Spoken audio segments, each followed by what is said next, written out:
ഈശോയിൽ സ്നേഹമുള്ള ദൈവജനമേ, ഇന്ന് സെപ്റ്റംബർ 17 ചൊവ്വാഴ്ച, വേർഡ് ഓഫ് ഗോഡ് ടുഡേ 3-ാം മണിക്കൂർ. ഇന്നത്തെ നമ്മുടെ ചിന്തയ്ക്കായിട്ട് ഉൽപ്പത്തി പുസ്തകം 25 മുതൽ 27 വരെ വാക്യങ്ങളിലൂടെ അധ്യായങ്ങളിലൂടെ നമ്മൾ കടന്നു പോകും.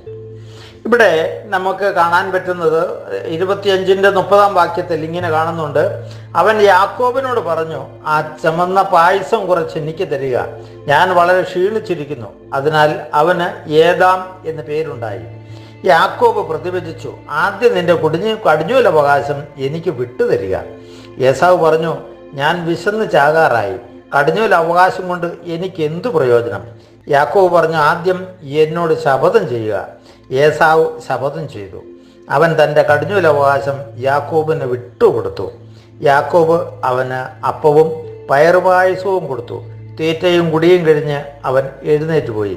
അങ്ങനെ ഏസാവ് തൻ്റെ കടിഞ്ഞൂലവകാശം നിസാരമായി കരുതി. വീണ്ടും നമുക്ക് കാണാവുന്നത് ഉൽപ്പത്തി പുസ്തകം 27-ാം അധ്യായത്തിൽ കടിഞ്ഞൂലവകാശം നഷ്ടപ്പെടുത്തി കളഞ്ഞ ഏസാവ് അതിനു വേണ്ടി നിലവിളിക്കുന്നതാണ്.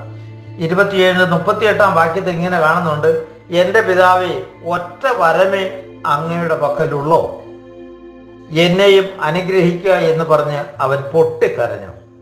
അപ്പോൾ ഇസഹാക്ക് പറഞ്ഞു, ആകാശത്തിൻ്റെ മഞ്ഞിൽ നിന്നും ഭൂമിയുടെ ഫലപുഷ്ടിയിൽ നിന്നും നീ അകന്നിരിക്കും. വാളുകൊണ്ട് നീ ജീവിക്കും. നിന്റെ സഹോദരന് നീ ദാസ്യവൃത്തി ചെയ്യും. എന്നാൽ സ്വതന്ത്രനാകുമ്പോൾ ആ മുഖം നീ തകർത്ത് കളയും. പ്രിയമുള്ളവരെ, ഇവിടെ നമുക്ക് ചിന്തയ്ക്കായിട്ടുള്ളത്, ഈ ജ്യേഷ്ഠാവകാശം നിസാരമായി കരുതി തള്ളിക്കളഞ്ഞിട്ട് അവസാനം പിതാവിൻ്റെ അനുഗ്രഹത്തിന് ഏസാവ് യോഗ്യനല്ലാതെയായി മാറുകയും അനുഗ്രഹം കിട്ടാതെ പോവുകയും അനുഗ്രഹം മുഴുവൻ യാക്കോബിന് അവകാശമായി മാറുകയും ചെയ്തു. അവസാനം അവൻ അനുഗ്രഹത്തിന് വേണ്ടി അപ്പൻ്റെ അടുത്ത് നിലവിളിച്ചിട്ട് അവനൊന്നും കിട്ടാതെ പോവുകയാണ്. അനുഗ്രഹം മുഴുവൻ അപ്പൻ യാക്കോബിന് കൊടുത്തു പോയിരുന്നു. പ്രിയമുള്ളവരെ, ഇവിടെ നമുക്കൊരു ചിന്ത: ഇന്ന് പല അനുഗ്രഹങ്ങളും നമ്മൾ നിസ്സാരമായി കരുതുകയാണ്.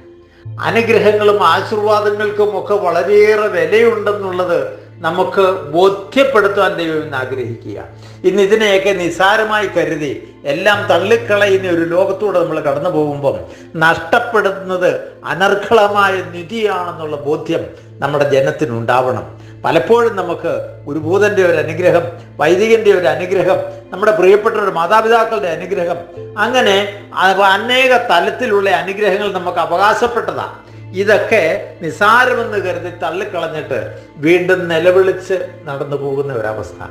അത് ഒഴിവാക്കാൻ നമുക്ക് ശ്രമിക്കാം, എളിമപ്പെടാം. ദൈവത്തിൻ്റെ സന്നിധിയിൽ എളിമപ്പെട്ടുകൊണ്ട് ദൈവത്തിൻ്റെ കൃപയും അനുഗ്രഹങ്ങളും സ്വന്തമാക്കാൻ ദൈവം നമുക്ക് ശക്തി തരട്ടെ. ഇതുപോലുള്ള അപജയങ്ങളിൽ നിന്ന് ദൈവം നമ്മളെ വീണ്ടെടുക്കട്ടെ. പരിശുദ്ധാത്മാവ് നമ്മളെ നയിക്കട്ടെ. പിതാവിൻ്റെയും പുത്രൻ്റെയും പരിശുദ്ധാത്മാവിൻ്റെയും നാമത്തിൽ ആമേൻ.